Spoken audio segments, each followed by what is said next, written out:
I want you to imagine this for a moment, because if I'm being completely honest, even I still can't wrap my head around it. One night, my wife and I tucked our daughter into bed, kissed her goodnight, and left her with the babysitter we had trusted for almost 2 years. Everything about that evening felt normal, almost boring in its routine. But the very next day, without any warning, our babysitter quit. No explanation, no phone call, no in-person conversation. Just a single, short message saying she couldn't do this anymore. And I know what you're probably thinking because I thought it too at first. Babysitters quit all the time, right? Maybe she found another job, maybe something personal came up, maybe she just didn't feel like being tied down to our schedule anymore. But the way she quit wasn't normal. The silence that followed wasn't normal. And what really wasn't normal, what changed everything about my life, my marriage, and the way I look at the people who come into my home, was what happened 3 days later when a small padded envelope showed up at my door. No return address, no handwritten note, nothing identifying who sent it. Inside was just a plain black flash drive. And the moment I plugged it into my computer, I realized that nothing in my world was ever going to feel safe again. Now, before I take you into the heart of this story, let me stop here and talk directly to you. Yes, you, the one watching this right now. I know you clicked on this video because you were curious, because something about the title grabbed you, because deep down we're all fascinated by the things people hide when they think no one's watching. But I want to make you a promise. You're not just going to hear a story tonight, you're going to get the answer to the very question that pulled you in. You want to know what was on that flash drive, what could possibly make a babysitter abandon a job so suddenly, and why she chose to send it to me of all people? And by the end of this video you will. But I also want to warn you, because the journey to that answer is not straightforward. It's layered, psychological, filled with twists that will make you second-guess what you thought you knew about people. And here's the master move. You're not just going to hear about me and my family, you're going to find yourself in the story, because the more I unravel what happened, the more you'll start to wonder, what if this happened to me? Could I have missed the signs? Could I trust the people I let into my home? And once that thought is planted, it's not going to leave you even after the story is over. So let me set the scene for you, because to understand why that flash drive shook me to my core, you need to understand what my life looked like before it arrived. My wife, Anna, and I had what I thought was a very average suburban life. We live in a modest home in a quiet neighborhood in the US, the kind of place where the biggest excitement is when someone sets off fireworks a little too early before the 4th of July. Our daughter, Emily, is 5 years old, bright, talkative, and in that stage where she loves drawing pictures of stick figures with way too many arms and insists we hang them on the fridge. Life felt stable, predictable even. But if you've been watching enough mystery and true crime stories here on YouTube, you know that's always when things go wrong. The moment you let your guard down, the moment you believe you're safe, is the moment something slips through the cracks. Our babysitter, Claire, wasn't just an employee. She was someone who had become part of our lives. She was in her early 20s, a college student trying to save money, and she had this calm, almost older sister energy about her. Emily adored her.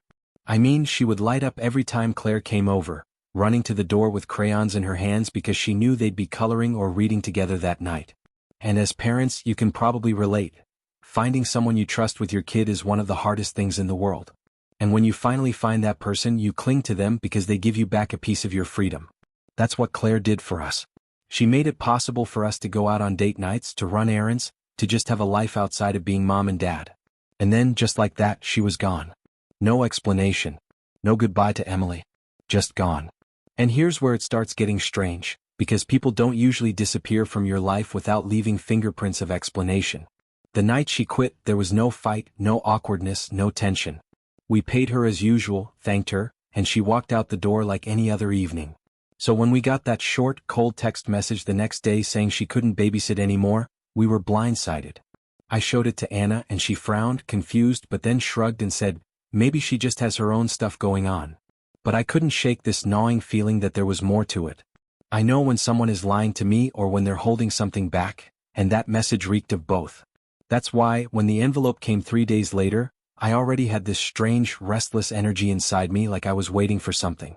The package wasn't large, just a padded yellow envelope that could easily get lost in a pile of mail. It didn't even have a return address, which is weird enough on its own. Inside, nestled in bubble wrap, was a single black flash drive. No note, no explanation, just the drive. And I'll admit, for a second, I almost didn't plug it in. We all know how dangerous random flash drives can be. But curiosity, it's dangerous too. It makes you do things you probably shouldn't, and in that moment curiosity won. I wanted answers. I wanted to know why she left. I wanted to know if this was her way of explaining herself. I sat down at my desk, slid the drive into my computer and waited. And what I found, I can't even begin to describe the chill that ran through me. Because on that flash drive were videos. Not just any videos, videos from inside my own home. But before I tell you what was on those videos, I need you to pause for a second and really put yourself in my shoes. Imagine finding out that someone has been recording moments of your life you didn't even know were being captured. The way you play with your child, the way you kiss your wife goodnight, the way you move around your house when you think no one is watching. Now imagine realizing that someone else, a person you trusted, someone you let into your home, has those moments in their possession. That's the kind of violation that changes the way you breathe, the way you sleep, the way you look at the walls around you. Because suddenly your safe space doesn't feel safe anymore. And that's exactly where I was, sitting there at my desk, staring at the screen as the first video loaded. My heart was racing, my palms were sweating, and every part of me wanted to slam the laptop shut and pretend I'd never seen it. But I couldn't. Because what I saw in those first few seconds wasn't just a random clip of my living room. It was something far worse. Something that made me realize Claire didn't quit because of us. She quit because of something, or someone else. Alright, let's pick up exactly where we left off, at the moment when the flash drive revealed those first chilling images. This continuation will stay in long, natural paragraphs, with psychological engagement, red herrings, and deep suspense, while making sure it flows like a story that keeps viewers hooked. When that first video flickered to life, my gut clenched before my mind even processed what I was seeing. It wasn't some grainy clip of the street outside or the kind of random footage you'd expect from a misplaced security camera. It was inside my house, in my living room, in the space where my family laughed, argued, and lived our everyday lives. At first, I thought maybe Claire had set up a camera for Emily, maybe as a project, or maybe she was filming something harmless that just looked suspicious out of context. But then the angle shifted, the timestamp in the corner jumped to a different day, and I realized these weren't accidents. These were hidden cameras placed around our home, recording us without our knowledge. And I know what you're thinking. How does something like that happen without you noticing? How does a camera slip past your eyes when you live in your own home? The truth is, it happens easier than you think. The clips weren't just random snapshots either. They were carefully chosen, stitched together almost like someone was trying to tell a story with them. I saw myself sitting on the couch with a beer after work, scrolling on my phone. I saw Anna in the kitchen, humming while she stirred a pot of pasta. I saw Emily running in and out of the hallway, singing songs from whatever cartoon was stuck in her head that week. On the surface, it looked ordinary, like our life was being presented as normal. But then came the details that didn't make sense. A shadow moving just outside of frame, a door that seemed to be slightly ajar when I knew I had closed it, a reflection in the window that didn't match up with anyone in the room. And here's the part that made my skin crawl. Claire herself rarely appeared in these recordings. If she was the one filming, why would she keep herself out of the footage? Unless she wasn't the one behind the camera. That's when my mind started spiraling. Could it be someone else? A neighbor? A stranger who somehow gained access to our house? I thought about the delivery guys, the contractor who came by last month to fix the sink, even the quiet old man next door who always seemed to be watching when Emily played outside. Each of them flickered through my head like possible suspects. But the biggest question wasn't even who, it was why. Why record us at all? And why would Claire, of all people, be the one to collect these videos and send them to me? Was it a warning? A confession? Or something darker? I'll admit I didn't tell Anna right away. You might judge me for that, but you have to understand, I didn't even know how to explain what I was seeing. If I told her the babysitter quit and then mailed me a flash drive filled with secret videos from inside our house, she'd think I was making it up. Or worse, she'd panic. And if this whole thing was some kind of mistake or misunderstanding, I didn't want to drag her into fear unnecessarily. So, for a couple of days, I carried the weight of that secret alone. I replayed the clips late at night when everyone was asleep, looking for clues, pausing every frame where something felt off. It was during one of those nights, around 2 in the morning, that I noticed something that made my heart stop.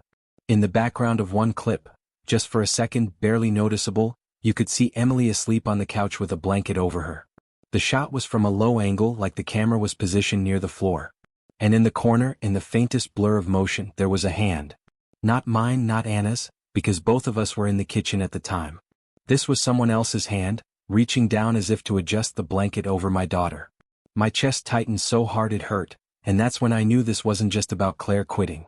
This was about something, or someone, who had been inside our home close enough to touch our child. I started going back through everything in my head, retracing the last few weeks.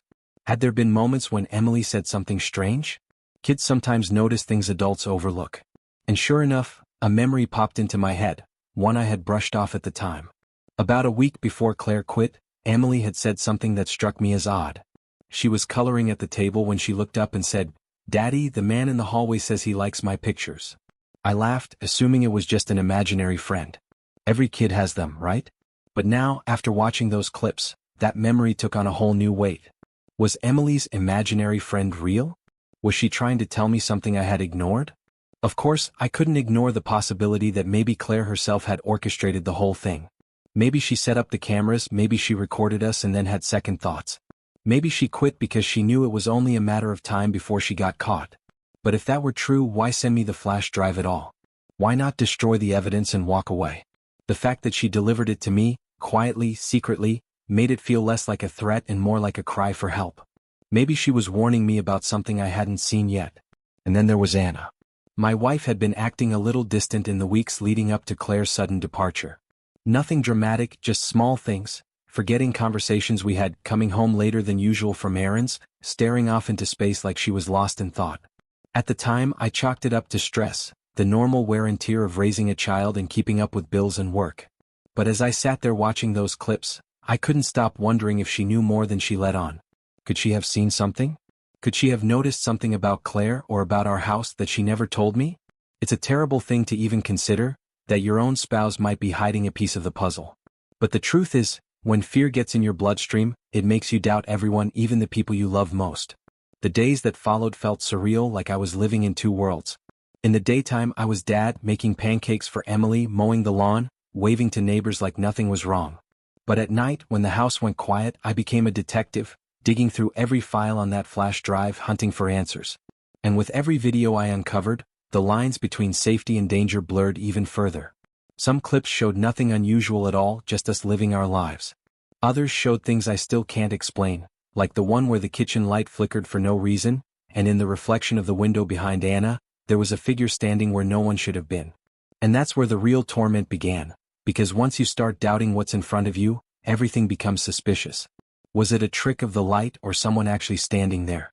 Was Emily's story about the man in the hallway just make-believe, or a warning I failed to hear? Was Claire protecting us by leaving, or was she running from something too terrifying to face? The truth is, by that point, I didn't know who to trust anymore. Not my babysitter. Not my wife. Not even myself. And as the nights grew longer and the flash drive revealed more, I began to wonder if maybe, just maybe, the real danger had been closer than I ever imagined. And that's when I found the file that changed everything. A file buried deep inside the folders, labeled with nothing but a single date. The night before Claire quit. Perfect, let's continue and push the tension higher. I'll weave in unexpected obstacles, a vanishing piece of evidence, and the sense that someone doesn't want the main character to uncover the truth. This section will stay immersive, psychologically layered, and end on a sharp unresolved twist that keeps viewers hooked. The file from the night before Claire quit should have been the smoking gun, the piece of evidence that tied everything together. My pulse was pounding as I clicked it open, expecting to see something undeniable, something that explained why she walked out of our lives so abruptly. But instead of clear footage, the screen filled with static. Lines of distortion crawled across the monitor, the sound crackling in and out like a broken radio signal. Every few seconds, an image would flash, a glimpse of the hallway, the corner of the living room, the outline of a figure, but it was fragmented, corrupted, like someone had deliberately tampered with it. The file was unwatchable. And yet, in the middle of all that chaos, there was one frame that froze me cold. For less than a second, a face flickered onto the screen. Not Claire's. Not mine. Not Anna's. It was blurry, shadowed, but the eyes looked like they were staring straight into the camera. Straight at me. I replayed it again and again, trying to catch the details, but every time the image degraded further until the entire file went black. And just like that, it was gone. I don't mean just corrupted. I mean the file itself disappeared from the flash drive right in front of me, as if it had been remotely deleted. One second it was there, the next it wasn't. My stomach dropped because suddenly I wasn't just uncovering someone else's secret. They were aware of me uncovering it. It felt like a warning. A digital whisper saying, "Stop looking." That night I barely slept. Every creak in the house sounded sharper, every shadow seemed longer.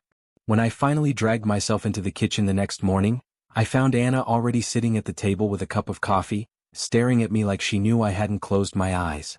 She asked if I was okay, if something was bothering me, and I almost told her everything right then. But before I could answer, she said something that made my blood run cold. "I know you've been up late at night watching those videos." My heart stopped. I hadn't told her about the flash drive, hadn't said a word, so how could she know? I tried to play it off, asked what she meant, and she just gave this tight little smile before changing the subject. And in that moment, I realized something I hadn't considered before. Maybe Anna wasn't as in the dark as I thought. But if she knew, why wasn't she saying anything? Was she trying to protect me? Protect Emily? Or was she part of whatever this was? That seed of doubt rooted itself deeper and deeper the more I thought about it. Later that day, I decided I couldn't keep the flash drive hidden anymore. If something happened to me, I needed Anna, or someone, to know what I had found. But when I went to retrieve it from my desk drawer, it was gone. The envelope, the drive, everything, gone. I tore the room apart, searching every drawer, every shelf, even the trash. Nothing. And here's the kicker. I hadn't told a single soul where I put it. Only I knew. Unless, of course, someone had been watching me all along. That night, I got my answer in the most unsettling way possible. As I was locking up before bed, I noticed a folded piece of paper tucked under the front door. No envelope this time, no handwriting on the outside. Just a single sheet of paper with 6 words written across it: "Stop digging before she gets hurt." My chest tightened so hard I could barely breathe. Who was she? My wife? My daughter? Claire? Whoever left that note wasn't just watching. They knew exactly how to make me freeze. And yet, instead of stopping, the note only pushed me further. If someone wanted me to back off, that meant I was close to something real. I started digging into Claire's background, scrolling through old social media posts, searching her name on forums, even checking county records online. That's when I found something that sent a jolt through me. Claire wasn't who she said she was. The name she gave us wasn't her legal name. In fact, under her real name, there was a sealed court record tied to her from years ago. I couldn't access the details, it was locked tight, but it confirmed one thing: she had a past she was hiding. And maybe that past had followed her straight into our home. I kept turning this over and over in my mind, and with every piece of the puzzle I tried to put together, more questions spilled out. Was Claire running from someone? Was the flash drive her way of passing the threat on to me so she could escape? Or was I just another pawn in whatever game she was playing? The scariest part was, I didn't know who around me I could trust. My wife was acting stranger by the day, my babysitter had vanished without explanation, and now it seemed like there were people I didn't even know watching my every move. I wanted to go to the police, but what would I say? That my babysitter quit and left me a flash drive that mysteriously deleted its own files? That someone was slipping threats under my door? It sounded paranoid. And maybe that was the point, to make me doubt my own sanity until I finally gave up. But I wasn't going to give up. Because no matter how twisted things got, one thought kept me moving forward: Emily. My daughter. If someone had been close enough to touch her, close enough to watch her sleep, then I couldn't afford to stop. I had to know the truth, even if it broke me. And just when I thought I was starting to understand the danger, I stumbled across something that shattered everything I thought I knew. While scrolling through Claire's old photos online, I found one taken years before she ever worked for us. It was at some party, nothing unusual at first glance, until I saw who was standing beside her. Smiling. Arm around her shoulder. It was Anna. My wife. The photo burned into my mind like a brand, that frozen smile of my wife standing next to Claire years before she supposedly ever stepped foot into our lives. It didn't make sense. Anna had never once mentioned knowing her outside of babysitting. When Claire came into our home, she was introduced as just another college student looking for work. So why were they together in that photo? Why did Anna never breathe a word of it? My stomach knotted with the ugly realization that this wasn't just about hidden cameras or a babysitter's sudden disappearance. This was about trust, about betrayal, about someone closest to me rewriting history while expecting I'd never uncover the truth. And if that picture was real, then how many other parts of my life had been edited, staged, or erased? Before I even had the chance to confront Anna, another blow landed. My younger brother, Matt, who lives a few towns over, called me late one night sounding rattled. He asked if I had been messing with him, if I had slipped something into his mailbox as some kind of sick joke. I had no idea what he was talking about until he described it: a plain envelope, no return address, no handwriting, just a folded piece of paper inside. Written across it were the exact same 6 words that had been delivered to me: "Stop digging before she gets hurt." My blood ran cold. Whoever was behind this wasn't just watching me, they were widening the circle. Now they were dragging my family into the threat, spreading fear like wildfire. And the fact that Matt lived in another town proved something terrifying. This wasn't random, this was coordinated. That revelation made me question everything all over again. Was the enemy I was looking for even someone close to me? Or was it bigger than that, something that stretched outside the walls of my house into a network of people I couldn't even see? For the first time, I wondered if maybe Claire had been part of something larger, if quitting wasn't a personal decision but an act of survival. Because if they could reach me, if they could reach Matt, then what chance did she ever have of escaping? And yet, just when I thought I was piecing together a narrative that made sense, something arrived that shattered it again. A package showed up on my porch, heavier than the envelope with the flash drive, this time wrapped in brown paper with no markings. Inside wasn't another drive, but an old leather journal. It was worn, the cover fraying, the pages yellowed. On the inside cover, written in neat cursive, was the name Claire Morgan. My heart pounded as I flipped through it, expecting confessions, maybe an explanation, maybe some note to justify everything. But instead what I found didn't match at all. The journal entries weren't written in the voice of the Claire I knew. These weren't the notes of a young babysitter, but of someone older, someone describing events that happened years before she was even born. Entries about watching people from the shadows, about documenting lives through cameras, about following families long before ours. It was impossible, completely illogical, but page after page hinted at something chilling. This wasn't just about one babysitter. It was a pattern. And my family was just the latest in a long line.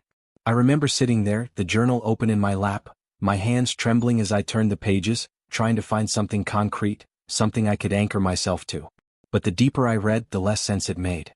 Some entries referenced names I didn't recognize, dates that didn't line up with Claire's life, even locations across the country. And in the margins of one page, there was a small sketch of a house. At first it was just a drawing, but when I looked closer, my breath caught in my throat. It was my house. Every detail, the porch, the window layout, even the crooked mailbox, drawn in black ink and dated 2 years before we ever hired Claire. Whoever had written in this journal had been watching us long before I thought it was possible. Suddenly, all the suspects I had been juggling in my mind, Anna, Claire, the neighbor, even myself, blurred together in confusion. If the journal was authentic, it meant there was another layer, someone else entirely pulling the strings. And yet, if it was fake, then that meant someone had planted it deliberately to send me into a spiral of paranoia. Either way, the effect was the same. My grip on reality was slipping. When I tried to show Anna the journal later that night, it was gone. I had left it on the coffee table, stepped away for just 10 minutes, and when I came back it had vanished without a trace. Anna swore she hadn't touched it, but her eyes darted too quickly, her voice too sharp when she denied it. And in that moment, I realized I wasn't just fighting an invisible enemy anymore. I was living with someone who might be lying straight to my face. The questions multiplied faster than I could answer them. Why did Anna appear in that old photo with Claire? Why was my brother now being threatened too? Who wrote the journal, and why did it disappear from my house the moment I tried to share it? And most haunting of all, if there was a pattern of families being watched, then what was the endgame? And then, just as my mind was unraveling, another message arrived. Not in my mailbox. Not under my door. This one was slipped directly into Emily's backpack. A folded piece of paper with a crude drawing on it, our family standing together on the porch. And above our stick figureheads were the words scrawled in thick black ink, "One of you already knows." The note in Emily's backpack should have been the moment I went straight to the police, but instead, it became the moment I froze. I remember holding that piece of paper in my hands, my daughter humming softly at the table while she drew with crayons, completely unaware of the dark message someone had planted inches from her little hands. The stick figures on that note weren't just drawings, they were a threat disguised as a child's scrawl, and the words above them, "One of you already knows," felt like a knife sliding between my ribs. Did that mean Anna? Did that mean me? Was someone inside my house when I wasn't looking? For the first time, I felt like nowhere was safe, not even my own living room with the blinds shut tight and the doors locked. That night, the fear followed me outside. I had to clear my head, so I went for a drive. The streets were quiet, suburban calm blanketed the neighborhood, but as I pulled onto the main road, I saw a car fall in behind me. At first, I brushed it off. People drive the same direction all the time. But every turn I made, the car mirrored. Left onto Maple, right onto Pine, back toward the highway, it stayed behind me, headlights steady, never passing, never pulling away. I could feel my pulse in my throat as I turned into a gas station, hoping to throw them off. I parked, got out, and pretended to stretch my legs, but the car pulled in too, sliding into a space across the lot. I couldn't see the driver, just a silhouette sitting perfectly still behind the wheel. I didn't even bother going inside. I got back in my car, pulled out, and that same set of headlights lit up in my rearview mirror all the way back to my street. Only this time they didn't follow me into the driveway. They slowed, paused just long enough for me to know I was being watched, then kept rolling into the night. By the time I stepped through the front door, I was trembling so badly I could barely get my keys out of the lock.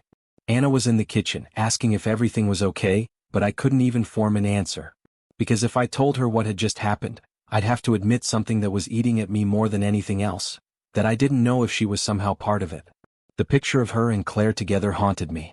Every sideways glance, every late-night phone call she brushed off as just work, every moment she seemed too calm while I was unraveling, all of it felt like tiny cracks in the foundation of trust we had built.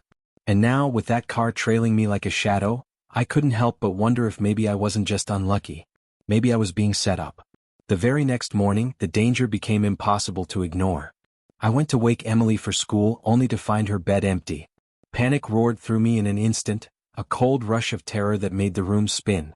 I shouted her name, tore through the house, every horrible possibility screaming in my head.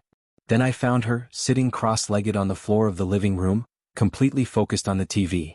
Relief crashed over me so fast my knees almost buckled, but that relief evaporated just as quickly when I saw what she was watching. It wasn't cartoons. It wasn't even something on cable. It was a video playing from a USB plugged into the back of the television. My hands shook as I yanked it out and the screen went black, but not before I caught one last frame, grainy footage of Emily herself, sleeping in her own bed. The shot, angled from above as if someone had been standing in her doorway filming her in the dead of night. I don't think I've ever felt so violated, so powerless as I did in that moment. Whoever was doing this wasn't just circling the edges of our lives anymore. They were inside, slipping into our routines, weaving themselves into the quiet corners of our home. I checked every door, every window, tore through closets, even the attic, but there was nothing. No forced entry, no broken locks, no signs of anyone. Yet someone had been close enough to film my daughter while she slept and leave the evidence where I would find it. That wasn't just a threat, it was proof. The weight of it all pressed down on me harder than I thought I could bear. I started second-guessing every single moment of the last few weeks. Had Claire been the villain or the messenger? Was Anna keeping secrets or protecting us in her own hidden way? Had Matt's warning been a coincidence, or was he being pulled into the same net I was? My paranoia grew claws, tearing into every thought. I stopped answering unknown numbers, jumped at every knock on the door, and found myself staring out the blinds at night, searching for the glow of headlights parked just far enough away to watch. But the scariest part wasn't what I was seeing. It was what I was starting to believe. The more I tried to piece everything together, the more I realized there was no straight line leading me to the truth. It was a maze designed to keep me lost, to turn me against everyone I loved until I didn't know who was ally and who was enemy. And in the middle of that maze, one chilling question echoed louder than all the others. If one of us already knew, then what was I missing? That question was still circling my mind when something drastic happened. Matt stopped answering my calls. At first, I thought maybe he was busy, maybe work was keeping him tied up. But hours passed, then a full day and nothing. When I drove out to his place, his car was in the driveway, but his house was dark, door locked, no sign of him anywhere. His phone went straight to voicemail, his social media had no new posts, and it was like he had vanished into thin air. Standing in front of his empty house, the silence pressing in from every side, I realized what I had been trying not to admit. This wasn't just psychological anymore. This was physical. People were disappearing. My brother was gone. And if they could take him, what was stopping them from coming for me? Or worse, for Anna and Emily, next? That was the moment I finally understood. This wasn't a story I could half commit to. I wasn't chasing shadows anymore. The danger was real and it was closing in fast. And then, as if to hammer the point home, my phone buzzed in my pocket. No caller ID. I answered with shaking hands. On the other end, silence at first, then a low voice I didn't recognize, calm and deliberate. The voice said, "We warned you. Now it's too late." And the line went dead. I stood there with the phone still pressed to my ear, my hand trembling even though the line had already gone dead. The weight of that voice clung to me like a shadow. "We warned you. Now it's too late." It wasn't just a threat, it was final, almost like a verdict. My mind was already unraveling with fear about Matt disappearing, about the car that had followed me, about the footage of Emily, when suddenly everything shifted again in a way that made me feel like I'd been living blind. Because that night, after hours of pacing, after finally collapsing on the couch with my laptop open, I noticed something I had overlooked on the original flash drive before it vanished. A small, almost hidden folder buried under layers of junk data, named only with a symbol I had ignored at first glance. I thought it was just corrupted code, but the system logs on my computer still held the ghost of its presence. And when I dug into it, when I reconstructed what little metadata was left, I realized with a cold shock that the folder hadn't been placed there by Claire at all. It had been created from inside my own network, from my house. That discovery gutted me. I had been convinced the danger was outside, some faceless stalker, some larger conspiracy circling our family from the shadows. But the evidence suggested something worse. Whoever had started all of this didn't need to break in. They were already here. Someone under my roof had access not only to the files but to me. And that was when I realized the one person I had been desperate to confront might actually be the only person who could end this. I went upstairs, half mad with dread, and found Anna sitting on the edge of our bed, staring at something in her hands. At first I thought it was her phone, but when I stepped closer I saw it was another flash drive.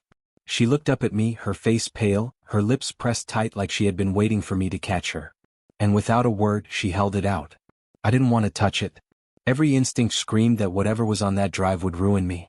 But I did. I took it, slid it into my laptop, and opened the single file inside. What I saw changed everything. It wasn't security footage. It wasn't hidden cameras. It was an old recording years before we ever hired Claire, years before Emily was born. It was a video of Anna herself, younger, standing in a dimly lit room with a group of people I didn't recognize. In the background there were monitors, dozens of them, each one showing different families, different houses, children sleeping, couples fighting, ordinary people living their lives on screen as if their homes had been turned into cages. And Anna was at the center of it, giving instructions to the others, pointing at screens, directing them like she belonged there. My chest locked up because the meaning was undeniable. Anna wasn't just a victim in this. She wasn't even just connected to Claire. She had been part of whatever this was from the very beginning. When the video ended, I sat there in silence, staring at her, trying to find words but choking on disbelief. Anna finally spoke, her voice low and trembling, and what she said made my stomach twist. She told me that years ago, before she met me, she had been involved in something she called a research program, an underground group that believed in observing families to study behavior, to document how people lived when they thought no one was watching. She swore it wasn't supposed to be dangerous, that it had been more like a dark experiment than anything else. But then things changed. The group grew bigger, the methods harsher, and people who tried to leave disappeared. Claire hadn't been just a babysitter, she had been one of them too. That was why she showed up in our lives. Not by coincidence. Not by chance. She had been sent. Hearing that felt like my whole life collapsing under me. My wife, the person I had built everything around, had been part of the very system that had violated us. Claire, the young woman I thought might have been a victim herself, had been planted in our home like a living camera. And Matt's disappearance, the car following me, the threats, they weren't random acts of terror. They were the group tightening the noose because I had started to uncover what I was never supposed to know. But the worst part wasn't even Anna's confession. It was what she said next. She looked at me with tears welling in her eyes and whispered, "I thought I could protect you and Emily. But they're already inside. They've always been inside." Her words made my blood run cold because in that moment, I realized there was no outside enemy. The enemy was us. It was the people we trusted, the family members we leaned on, the friends we thought were helping. And if Anna was telling the truth, then maybe even Matt hadn't disappeared at random. Maybe his silence wasn't because he was taken, but because he had chosen a side. Everything I thought I knew about my life, about my family, about who I could trust, twisted into something I couldn't recognize. And as I sat there with that flash drive still glowing in my laptop, I realized the biggest question wasn't who had betrayed me. It was how long I had been living in a story I didn't even know I was part of. I sat there in the dim glow of the laptop screen, staring at the still frame of Anna's younger self commanding that room of monitors, and my mind felt like it was splintering into pieces I couldn't put back together. My wife wasn't who I thought she was, the babysitter wasn't who she pretended to be, and now my brother's silence seemed less like a tragedy and more like a choice I wasn't prepared to face. Anna's voice trembled as she spoke, but her words cut through me like glass. She said the group didn't tolerate betrayal, that the threats weren't just meant to scare me, they were ultimatums. Either I stopped digging, accepted the life we had and pretended not to know, or I would lose everything starting with Emily. She wasn't shouting, she wasn't hysterical. She was calm, almost resigned, like someone who had already lived through the consequences and knew there was no way out. And in that moment I realized the choice wasn't just mine, it was hers too. Because if she had once been a part of this, if she had chosen to hide it from me all these years, then maybe she had already decided that some truths were too dangerous to face. I couldn't keep the anger from boiling over. I demanded to know how deep her involvement went, whether she had been the one watching us, whether she had been the one who slipped that USB into Emily's backpack, whether she had known from the very beginning that Claire wasn't just a babysitter but a planted set of eyes in our home. Anna's silence told me more than her words ever could. She stared at the floor, tears in her eyes, but she didn't deny it. And that silence forced me into an impossible position. I could scream, I could break, I could throw her out of the house. But Emily was asleep down the hall, her little chest rising and falling in innocent rhythm, completely unaware that the people she trusted most were tearing themselves apart under the weight of a secret too monstrous to name. What would I tell her? How could I ever explain that her mother wasn't just part of our family but part of the very thing threatening to destroy it? The choice was suffocating. On one side, if I pushed for the truth, if I demanded every detail Anna had buried, I risked pushing us further into the group's line of fire. The notes, the stalking, Matt's disappearance, they had proven that their reach was bigger than I could handle alone. On the other side, if I kept my mouth shut, if I chose safety over answers, I would be complicit in the lie, raising Emily in a house built on secrets, pretending the shadow of those monitors wasn't still hanging over us. It was like being asked to pick which part of myself I was willing to lose, my family or my sanity. The very next day the stakes rose higher. Another package arrived, this time not left on the porch or slipped into a backpack but handed directly to me by a delivery driver who avoided meeting my eyes. Inside was a single envelope containing a photograph. It was Emily, taken from outside her school, her tiny figure walking with her backpack slung over her shoulders, the date stamped in the corner just 2 days earlier. On the back of the photo, in the same sharp handwriting as the earlier notes, were 7 words: "Choose the truth and she disappears next." My hands shook so badly I nearly dropped it. It wasn't just a threat anymore, it was an ultimatum. They weren't just warning me to stop digging, they were daring me to keep going, knowing the price I would pay. That night, I confronted Anna again, this time with the photo clutched in my hand. I wanted to believe she would break, that she would finally tell me everything, that we could face it together as husband and wife. But instead, she said something that made me feel like I was standing on the edge of a cliff with no ground beneath me. She told me that sometimes survival means choosing not to know. That if I truly loved Emily, I would learn to look away, to pretend the cameras weren't there, to accept that our family was safer as part of the system than as enemies of it. And then she gave me my own ultimatum: either I let it go or I risk Emily's life. It was the kind of choice no parent should ever have to face. Do I sacrifice my daughter's safety for the truth, or do I bury the truth and live in a cage built by people who are watching every move we make? The worst part was that Anna wasn't threatening me, she was pleading with me, begging me to let the darkness stay buried. And that plea made me wonder if she wasn't just afraid of them, but of what she herself had done, of what I would think of her if I knew everything. For the first time in my life I felt like I had no way forward. Every path was a trap, every decision poisoned. If I confronted the group, I risked Emily. If I trusted Anna, I risked losing myself. And yet, deep in my gut, I knew I couldn't just stop. Because no matter how terrifying the truth was, no matter how much it threatened to break me, it was already inside my home, inside my family, inside my life. Pretending not to know wouldn't make it disappear, it would only make me complicit. And then, just when I thought the night couldn't get darker, I found something that made every choice even harder. As I walked past Emily's room to check on her one last time, I saw something glinting on her nightstand. Another USB. This one smaller, newer, not like the others. It hadn't been there earlier. My heart hammered as I picked it up, staring at its smooth surface, terrified of what might be inside. Because if Anna was telling the truth, if the group was already inside, then this drive hadn't been left by an outsider at all. It had been left by someone under my own roof. And the question I couldn't escape, the one that made sleep impossible, was whether it had been left for me, or for Emily. My fingers hovered over the USB like it was a live wire, every instinct screaming at me not to plug it in, that opening it would be the point of no return. But fear wasn't enough to stop me anymore, not after Matt had vanished, not after the photos, not after the truth about Anna had already cracked open the life I thought I knew. I waited until the house was still, the only sound the faint hum of the refrigerator downstairs, then slipped it into the laptop. The screen flickered, a single folder popped open, and inside were dozens of video files. I clicked the first one and my breath caught in my throat. It wasn't my family this time, it was another.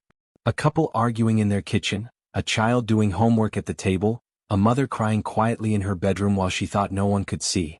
Each file was a different family, each one filmed the same way ours had been, silent eyes recording the most private moments of people who had no idea they were being watched. And in the corner of every video there was a timestamp, a label, and a code number like the families were catalog specimens in a database. I scrolled through them with shaking hands, and the more I watched, the more horrifying it became. There weren't just a handful of families.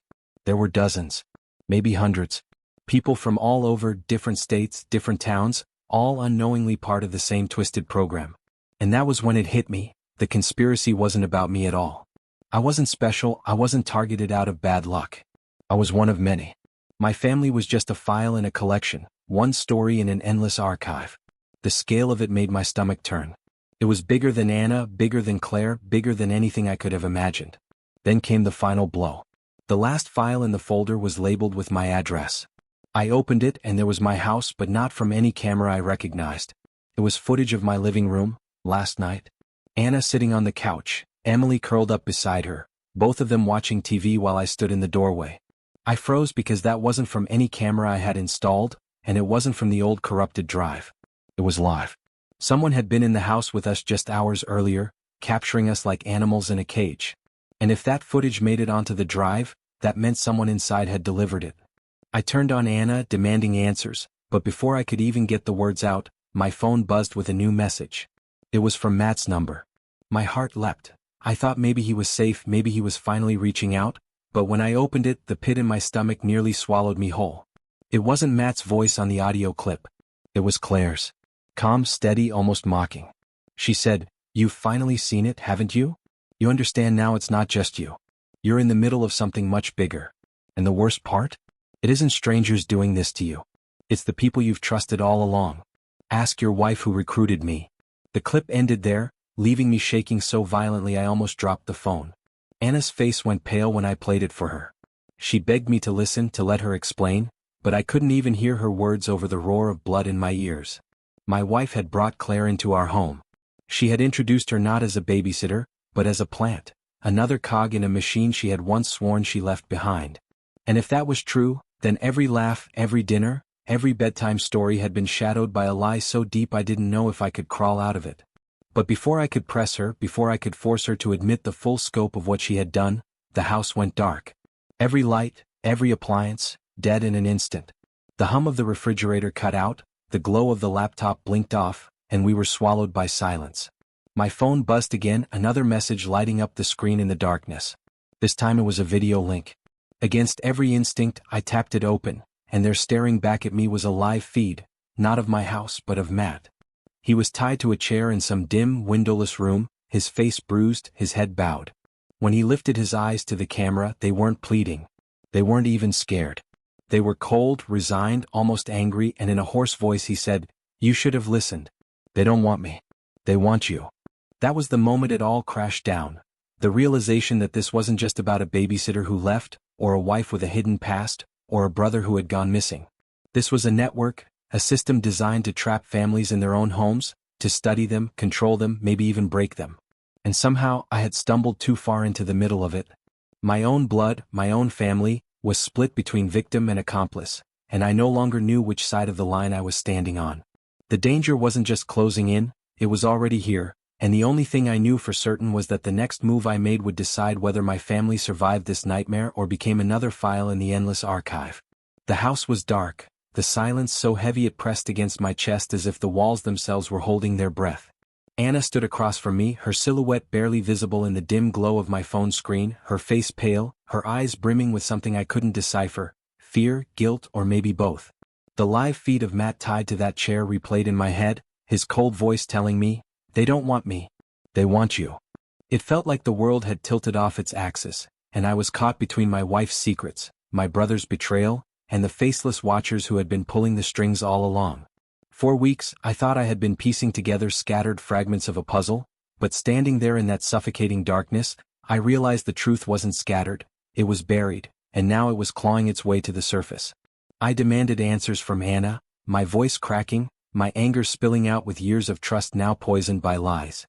I wanted to know if she had brought Claire into our lives as part of the program, if she had been reporting on us, if every kiss, every whispered promise had been tainted by the knowledge that we were being catalogued. Anna finally broke, her words spilling out like a dam bursting. She confessed that she had left the program years ago, but leaving wasn't as simple as walking away.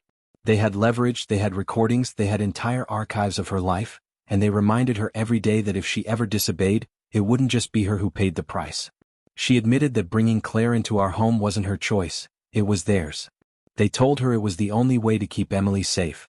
And when I pressed her about Matt, her voice faltered. She said Matt had known all along. He hadn't vanished because he was taken. He had vanished because he chose to step back into the fold. He had been the one warning me to stop digging because he knew what happened to people who kept pulling at threads they weren't supposed to touch. The betrayal hollowed me out. My own brother was working against me, my wife had been living a double life, and the babysitter I thought was a victim had been planted from the start. But just as the weight of it crushed me, another piece fell into place, something I hadn't wanted to see until now. Every note, every threat, every flash drive, they hadn't just been meant to scare me. They had been pushing me, guiding me, leading me toward this moment. They wanted me to see the scale of what they were doing. They wanted me to understand. And when my phone buzzed again with another message, this time a video call request, I knew I had no choice. I accepted it, and the screen filled with Claire's face. She looked different, older, colder, her voice steady as she said my name. She told me the truth I had been clawing toward. This wasn't surveillance for the sake of research anymore. It wasn't about studying behavior or documenting lives. It had evolved into control, into leverage, into an invisible power that threaded itself through families across the country. Every household they infiltrated became another piece on the board, every child another pressure point, every secret another weapon. And she said the reason they hadn't eliminated me yet was because I was useful. They wanted me to take Matt's place. They wanted me inside. The offer hit me like ice water. Either I joined them and became one of the Watchers, turning strangers' lives into files just like ours, or I would lose everything. Anna stepped forward, begging me to take the offer, saying it was the only way to protect Emily. Claire's eyes never left mine through the screen, her voice calm, certain, telling me I had no other choice. The walls of the house seemed to close in, every shadow filled with eyes, every silence filled with unspoken demands. I wanted to refuse. I wanted to scream, to fight, to tear the whole thing down. But in that moment, with Emily asleep upstairs and Anna clutching my arm like she was holding on to her last hope, I realized that fighting meant losing them. So I asked Claire one question. Why me? Why our family? And her answer was the twist that shattered whatever hope I had left. She said, because you've been one of us longer than you think. You just don't remember. The screen flickered and then another video appeared. It was me. Younger, thinner, sitting in that same room I had seen Anna in, surrounded by monitors, giving instructions just like her. My voice echoed back at me through the speakers, calm and deliberate, talking about subjects, cataloging their behavior, assigning codes to families I didn't recognize. My stomach turned as I watched myself, undeniable proof that this wasn't just their game, it had once been mine. Anna sobbed, whispering that she had tried to shield me from remembering, that the group had a way of erasing, rewriting, repurposing the people who walked away. The reason they wanted me back wasn't because I was some random target, it was because I had been theirs from the beginning. The revelation crushed me, every memory I thought I had suddenly fragile, every choice suddenly suspect. I wasn't just the hunted.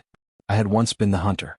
And as the call ended, the screen going black, I knew with terrifying clarity that the truth hadn't set me free, it had bound me tighter than ever.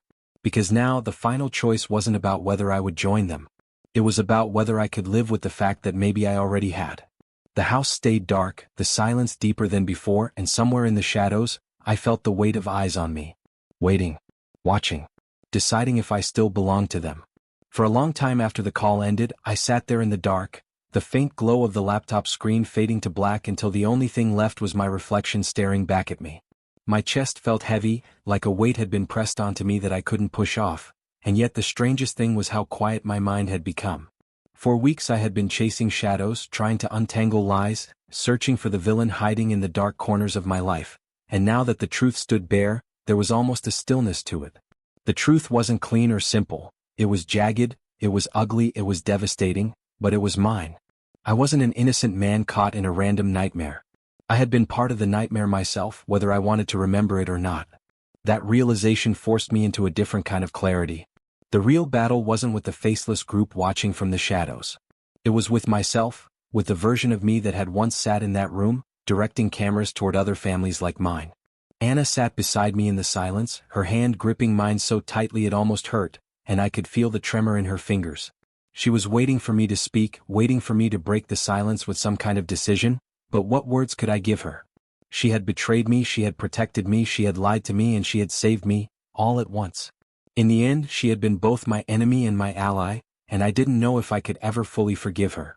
But as I listened to Emily's soft breathing drifting down the hall, I realized that forgiveness wasn't the most important thing right now. Survival was. Family was. And maybe forgiveness would come later, or maybe it wouldn't. Maybe what mattered was simply that we were still here, together, even in the shadow of something that could swallow us whole. The next day I made my choice. Not the choice Claire wanted, not the choice Anna begged me to take, but the one I could live with. I destroyed the USB, every single one of them, smashing them to pieces until nothing was left but shards of plastic and broken circuits. Maybe it was pointless, maybe it didn't matter to a group that already had endless copies and archives, but it mattered to me. It was a line in the sand, a declaration that if they wanted me back, they would have to drag me there kicking and screaming. I called every contact I could think of, people I hadn't spoken to in years, journalists, investigators, anyone who might still have the courage to believe me. Most of them thought I was paranoid, rambling, unhinged. But one or two didn't hang up right away. One or two asked questions. And I clung to that because it meant maybe there was still a way to fight even if it was small. Matt never came home. Whether he chose to stay with them or whether he paid the price for trying to warn me, I'll never know. Part of me hopes he's still out there, still alive, even if we stand on opposite sides of a line that can't be crossed. As for Claire, she disappeared like smoke. The number she called from no longer worked, the face that stared at me through the screen might never appear again. But I know she's out there, and I know she's still watching, waiting, testing me to see if I'll crack. And maybe one day I will. But for now, I hold on to Emily's laughter, the way her hand feels in mine when we cross the street, the way her drawings fill the fridge door. That's what's real. That's what matters. Do I still feel the eyes? Yes. Every day. In the quiet moments, when the house settles at night, when the blinds shift with the wind, when an unknown number flashes on my phone. I still feel them. I probably always will. And maybe that's the price of remembering. Maybe the peace I once had is gone forever, traded for a truth that can't be unseen. But here's the thing, they may have stolen my past, they may have twisted my memories, but they don't own my future. I do. And as long as I breathe, as long as I stand between them and my daughter, I will never let them write the ending of my story for me. Still, some nights when I walk past Emily's room, I see her sleeping peacefully, her small frame curled up beneath the blankets, and I wonder if someday she'll find her own USB hidden in her backpack, if she'll stumble across her own reflection staring back from a camera she never knew was there. And when that day comes, I wonder if she'll blame me, not for what I did but for what I couldn't undo. That's the thought that keeps me awake, long after the lights are out, long after Anna has fallen asleep beside me. Because the truth didn't end here, not really. The truth never ends. It just waits, like a shadow, patient and silent, ready to step forward when you least expect it. And so, the final answer to the mystery isn't simple. The babysitter quitting wasn't the beginning, and the flash drives weren't the end. They were just the opening move in a game I didn't realize I was already playing. The real mystery is how long I can keep playing before the watchers decide my time is up.